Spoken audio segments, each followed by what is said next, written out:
the Fanatic. Your headphones suck, Connor. Wait a minute. Whoa. Well, I'm looking across. Connor's in with me, and you're in Connor's seat. That is correct. Because something's cooking. Sometimes the general needs to actually man the ship. All right? Uh-oh. I don't think generals sail. Well, whatever they do. Generals do not sail. I'm here in the producer studio for the first time in 3 years, by the way. It actually feels kind of cool being back here, back in my roots. I hope I'm hitting the right button here, Connor. Let's see. It's a little echoey, but it's okay. Yes, nothing broke. Okay, good. It's okay. So yesterday, I don't know if you guys heard it. I just saw the fallout. Bill Colarulo and Ricky Bottalico went on another rant about us here on Kincade and Salciunas. Interesting.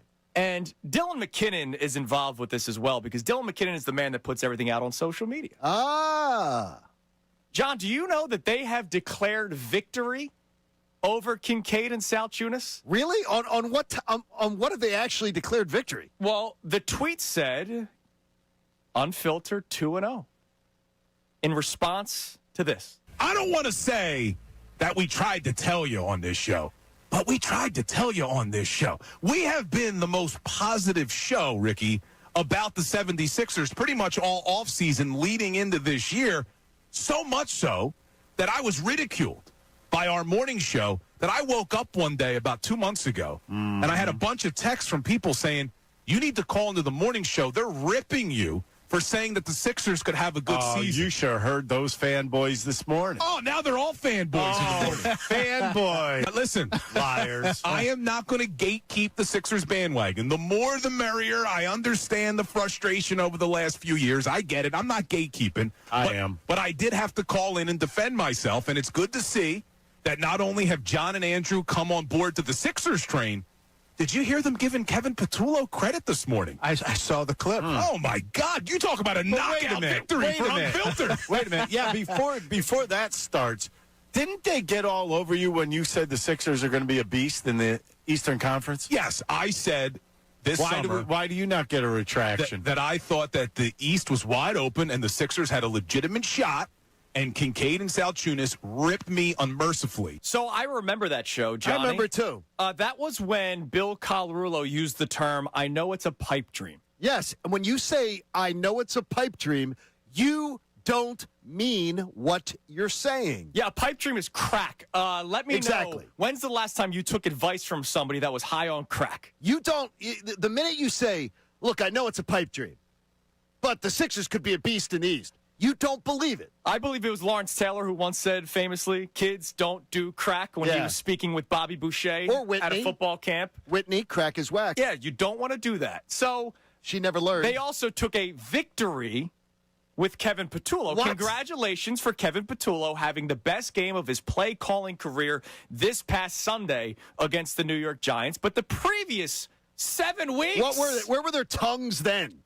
Other than just licking the boots of Kevin Patullo. So I have a lot to respond to because the here's taste the must deal. be terrible. If you believe you are 2-0 in any argument or debate with this show, I'm just going to bring up some other things that have been talked about. So, like what? Bill Colarulo, I've been the voice of positivity for the Sixers and the Eastern Conference, even though he was saying it was a pipe dream. Let me ask you guys.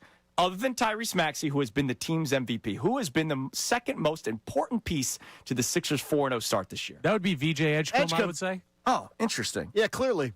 If they did not have VJ Edgecombe, do you believe they'd be 4-0 right now? No, they absolutely would not. I think I would do it for marketing, though. I know he's coming off of an injury, but he's young. You still have him under contract for a couple years. He's only 28 years old. And I think he's exactly what this team would need that could help them compete now, but also get a little bit younger. If you can get rid of Paul George, you got to include that third overall pick. But if you can get Markkanen, I'm doing it. So that was Bill he wanted Markkanen, saying he wanted the winner that is Lauri Markkanen. We all know his time in Chicago, multiple championships, much like Michael Jordan. Yeah. And he has been the reason why the Utah Jazz are back on the map. So forget Stockton and Malone. Yeah. You have Lauri Markkanen out in Utah. He is a real winner. That would have changed everything for the Sixers. Yeah, really. I don't think that sounds very. I mean, look, it's.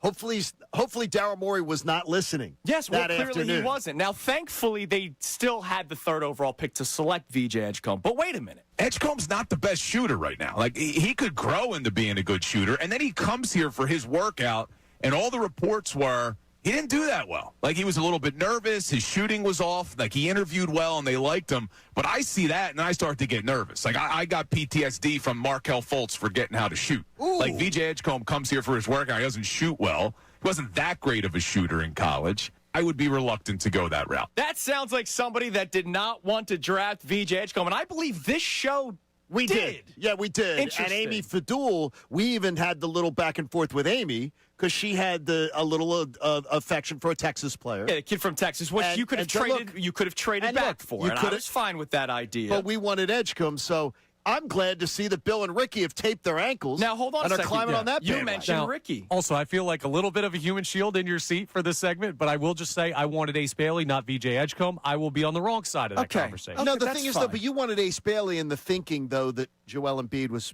You were worried about what Joel Embiid was going to be in the future. Yeah, I thought he was a better long-term fit for what they needed. Exactly. After Now you had a reason. You mentioned Ricky, and Ricky saying, "Oh, I'll gatekeep."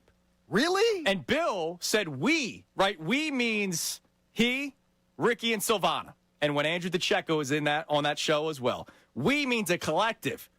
Well, wait a minute. I found this debate from over the summer. I think there's a lot of things that have to change. I'm not saying that. Stop right there. Stop right there.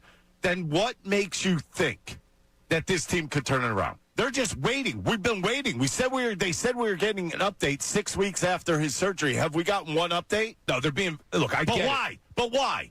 You see what I mean? This is why I don't have your side. Listen, I said I'm on an island. I'm just telling you, I'm not thrilled with them. I'm not thrilled how the season went last year. It went from a very promising season to garbage really quick. So that didn't sound like somebody that was very confident Ricky's that the the Sixers gatekeeper? would play well, and he's the gatekeeper. Wait a minute. He straight up said he's not on the same page as Bill Colarulo in that clip. Connor, I'm convinced of something here in these clips, and Andrew, this is great work.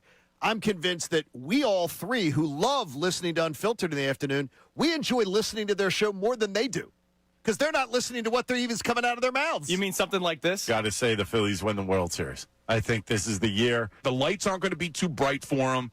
I don't know, man. I'm feeling good. You've convinced me, Ricky. I think this team is going to the World Series. Oh, I'm sorry. I didn't mean to play that one. That one. Yeah, you missed that one? That was a fat finger. But the last one, the most damning of them all, for somebody like Bill Colarulo, who is so confident that Kevin Petullo will continue to be this masterful offensive coordinator. And you know what?